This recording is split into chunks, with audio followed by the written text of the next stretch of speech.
5 tips to consider before applying to any company. Number 1, your resume. Your resume should be tailored in that manner that it has maximum skills which are being present in that job ID.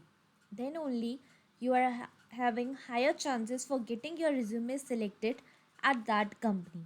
This is one of the reason. There are a lot many which you can check in one of my LinkedIn posts which I have posted just few days back.